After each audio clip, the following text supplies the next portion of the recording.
Okay, അപ്പോൾ നമ്മൾ വീണ്ടും ഒരു PC ബിൽഡ് വീഡിയോ ആണ് ഇന്നത്തെ വീഡിയോയിൽ നോക്കാൻ പോകുന്നത്. 20,000 രൂപയുടെ ബഡ്ജറ്റിൽ നമുക്ക് ഇപ്പോൾ ബിൽഡ് ചെയ്യാൻ പറ്റിയൊരു PC ബിൽഡാണ് നോക്കുന്നത്. അപ്പോൾ ഇതിനകത്ത് ചെറിയ രീതിക്കുള്ള ഡിഫറൻസും കാര്യങ്ങളൊക്കെ ഉണ്ട്. എന്താണെന്ന് വെച്ച് കഴിഞ്ഞാൽ ഇതൊരു പഴയ ജനറേഷൻ PC ആണെന്ന് വേണമെങ്കിൽ പറയാം. കാര്യം നമ്മളിതിനകത്ത് പഴയ ജനറേഷൻ പ്രൊസസ്സർ യൂസ് ചെയ്താണ് ബിൽഡ് ചെയ്യുന്നത്. അപ്പോൾ ഇതൊരിക്കലും വർത്ത് അല്ല എന്നൊരിക്കലും പറയാൻ പറ്റത്തൊന്നുമില്ല. ഇത് വർത്ത് തന്നെയാണ്. നമുക്കിത് ഫ്യൂച്ചർ അപ്ഗ്രേഡും കാര്യങ്ങളൊക്കെ ബുദ്ധിമുട്ടായിരിക്കും. പക്ഷേ ഈ ഒരു ബിൽഡ് നമുക്ക് ഗെയിമിംഗ് ചെയ്യാൻ വേണ്ടി വർത്താണ്. അതുപോലെ തന്നെ ഫിലിമോറ പോലുള്ള സോഫ്റ്റ്വെയറിലൊക്കെ എഡിറ്റ് ചെയ്യാനും കുഴപ്പമില്ലാത്ത രീതിയിലൊക്കെ പറ്റുന്നതായിരിക്കും. അപ്പോൾ എന്തായാലും നമുക്ക് ആദ്യം തന്നെ ഈ ഒരു PC ബിൽഡിന് യൂസ് ചെയ്യാവുന്ന പാർട്സ് എന്തൊക്കെയാണ്. അപ്പോൾ നമ്മളോട് യൂസ് ചെയ്യാൻ പോകുന്ന പ്രൊസസ്സർ നോക്കുകയാണെങ്കിൽ ഇൻ്റലിൻ്റെ i5 3rd ജനറേഷൻ പ്രൊസസ്സറാണ്. 3470 എന്ന് പറയുന്നൊരു പ്രൊസസ്സറാണ്. ഇതിനകത്ത് 4 കോറും 4 ത്രെഡുമാണ് വരുന്നത്. അപ്പോൾ ഈ ഒരു പ്രൊസസ്സറിൻ്റെ ബേസ് ക്ലോക്ക് നോക്കുകയാണെങ്കിൽ 3.20 GHz 3.60 GHz ആണ് വരുന്നത്. പഴയ പ്രൊസസ്സറാണെന്ന് ചോദിച്ചാൽ അങ്ങനെ ഇഷ്യൂ ആണെന്നും വിചാരിക്കേണ്ട കാര്യമൊന്നുമില്ല. കാര്യം എന്ന് വെച്ച് കഴിഞ്ഞാൽ നമ്മൾ ഈ ഒരു ബിൽഡിനകത്ത് പ്രൊസസ്സർ മാത്രമാണ് യൂസ്ഡ് ഉപയോഗിക്കുന്നത്. i5 3rd ജനറേഷൻ എന്തായാലും യൂസ്ഡ് പ്രൊസസ്സർ മാത്രമേ നിങ്ങൾക്ക് മാർക്കറ്റിൽ കിട്ടത്തുള്ളൂ.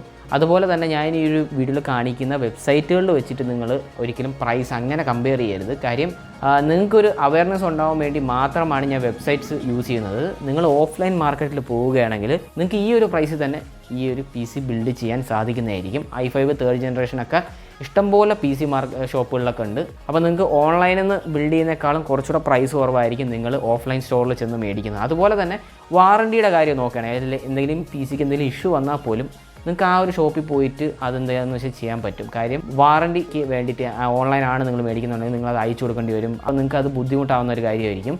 അതല്ല നിങ്ങൾ ഷോപ്പിൽ നിന്നാണ് മേടിക്കുന്നത്, നിങ്ങൾക്ക് ഷോപ്പിൽ തന്നെ പോയാൽ മതി, വേറെ ഇഷ്യൂസ് ഒന്നുമില്ല. അപ്പോൾ അടുത്ത ഈ ഒരു PC ബിൽഡിൽ യൂസ് ചെയ്യാൻ പോകുന്ന മദർ ബോർഡ് നോക്കുകയാണെങ്കിൽ H61 മദർ ബോർഡാണ്. പവർ-എക്സിൻ്റെ മദർ ബോർഡാണ്. അപ്പോൾ പൊതുവെ ഇപ്പോൾ എല്ലാ ഷോപ്പുകളിലും പവർ-എക്സിൻ്റെ മദർ ബോർഡാണ് അവർ സെല്ല് ചെയ്യുന്നത്. ഇപ്പോൾ ഗിഗാബൈറ്റിൻ്റെ മദർ ബോർഡ് ഏകദേശം 7,000 രൂപയ്ക്കാണ് അവർ സെല്ല് ചെയ്യുന്നത്. അത് പ്രൊഡക്ഷൻ കോസ്റ്റ് കൊണ്ടാണ് അത്രയും പ്രൈസ് വന്നേക്കുന്നത്. അതുപോലെ തന്നെ ഈ ഒരു കൊറോണയുടെ റീസൺ കൊണ്ടും ആ ഒരു മദർ ബോർഡിൻ്റെ പ്രൈസ് കൂടുതലാണ്. അപ്പോൾ ഗിഗാബൈറ്റ് തന്നെ ചൂസ് ചെയ്യണമെന്ന് ഞാൻ പറയത്തില്ല. പവർ-എക്സ് നല്ല ബ്രാൻഡാണ്. നിങ്ങൾക്ക് 3 ഇയർ വാറണ്ടി കിട്ടുന്നതായിരിക്കും. അത്യാവശ്യം നല്ല കുഴപ്പമില്ലാത്ത ഒരു ബ്രാൻഡ് തന്നെയാണ് പവർ-എക്സിൻ്റെ മദർ ബോർഡ്. അപ്പോൾ ഈ ഒരു മദർ ബോർഡിനകത്ത് നമുക്ക് ഇൻബിൽഡ് വൈഫൈയും കാര്യങ്ങളൊന്നും വരുന്നില്ല. 2 RAM സ്ലോട്ടേ വരുന്നുള്ളൂ. അപ്പോൾ വൈഫൈക്ക് വേണ്ടി നമുക്ക് വൈഫൈ കാർഡ് യൂസ് ചെയ്യാം. ഞാൻ അതിൻ്റെ ലിങ്ക് ഇവിടെ കൊടുത്തിട്ടുണ്ട്. ഞാൻ എല്ലാ വീഡിയോയിലും പറയുന്ന പോലെ തന്നെ ഒരു വൈഫൈ കാർഡ് നിങ്ങൾക്ക് യൂസ് ചെയ്യാവുന്നതാണ്. ഡോങ്കിൾ യൂസ് ചെയ്യുന്നതിനേക്കാളും എന്തുകൊണ്ട് വൈഫൈ കാർഡ് യൂസ് ചെയ്യുന്നതാണ് നല്ലൊരു ഓപ്ഷൻ. സോ അടുത്തവിടെ യൂസ് ചെയ്യാൻ പോകുന്ന RAM നോക്കുകയാണെങ്കിൽ 8GB DDR3 RAM ആണ്. മിനിമം നിങ്ങൾ 8GB DDR3 RAM എങ്കിലും യൂസ് ചെയ്യണം. 4GBയുടെ കാര്യമൊക്കെ പോയി. കാര്യം നിങ്ങളിപ്പോൾ ഗൂഗിളിൽ കയറി ബ്രൗസ് ചെയ്യുകയാണെങ്കിൽ 4GB ഒന്നും നിങ്ങൾക്ക് ഒരിക്കലും സഫീഷ്യൻ്റ് ആയിരിക്കില്ല. എന്തായാലും ഒരു മിനിമം 8GB എങ്കിലും എന്തായാലും വേണം.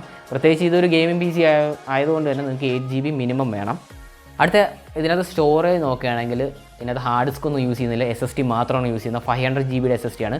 ക്രൂഷ്യലിൻ്റെ BX500 എന്ന് പറയുന്ന 480GB കിട്ടുന്ന ഒരു SSD ആണ് ഇതിനകത്ത് യൂസ് ചെയ്തിരിക്കുന്നത്. ഓക്കെ, അടുത്തതിനകത്ത് ക്യാബിനറ്റ് വിത്ത് SMBs ആയിരിക്കും നമ്മൾ മേടിക്കുന്നത്. ക്യാബിനറ്റ് വിത്ത് SMBs ആയിരിക്കും ഈ ഒരു വാല്യൂ ബഡ്ജറ്റിൽ നല്ലത്. കാര്യം എന്ന് വെച്ച് കഴിഞ്ഞാൽ ഏകദേശം ഒരു 1800 1700 ആ ഒരു രൂപയ്ക്ക് നിങ്ങൾക്ക് ഫിംഗേഴ്സിൻ്റെയോ സെബ്രോണിക്സിൻ്റെയോ ഒക്കെ ബ്രാൻഡ് നിങ്ങൾക്ക് ക്യാബിനറ്റ് വിത്ത് SMBs കിട്ടുന്നതായിരിക്കും.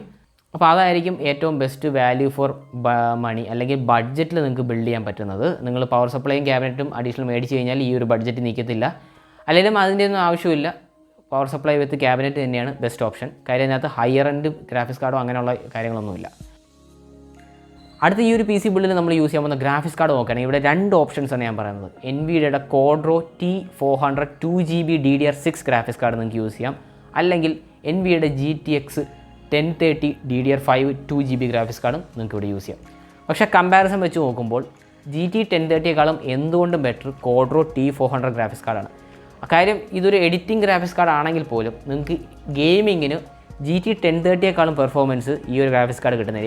ഏകദേശം ഒരു 20 to 25% GT 1030യേക്കാളും പെർഫോമൻസ് Quadro T400 ഗ്രാഫിക്സ് കാർഡിൽ നിങ്ങൾക്ക് കിട്ടുന്നതായിരിക്കും.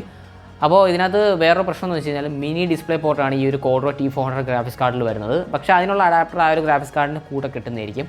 അപ്പോൾ അതിനെക്കുറിച്ച് ഓർത്ത് ടെൻഷൻ അടിക്കേണ്ട കാര്യമൊന്നുമില്ല. അപ്പോൾ T400 നിങ്ങൾക്ക് കിട്ടിയില്ലെങ്കിൽ GT 1030 യൂസ് ചെയ്യാം. ഏകദേശം ഒരു 20% പെർഫോമൻസ് കുറവായിരിക്കും.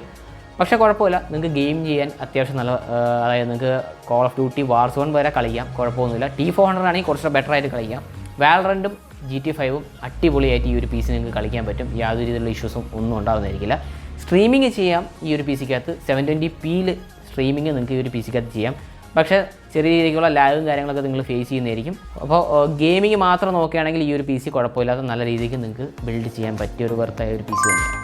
അപ്പോൾ ഈ ഒരു വീഡിയോ നിങ്ങൾക്ക് ഉപകാരപ്പെടുന്ന തോന്നാൻ തീർച്ചയായും ലൈക്ക് അടിക്കുക. അതുപോലെ തന്നെ ചാനൽ സബ്സ്ക്രൈബ് ചെയ്തിട്ടുണ്ടെങ്കിൽ തീർച്ചയായും ചാനൽ സബ്സ്ക്രൈബ് ചെയ്യുക. അപ്പോൾ അടുത്തൊരു വീഡിയോ കാണുന്നതായിരിക്കും.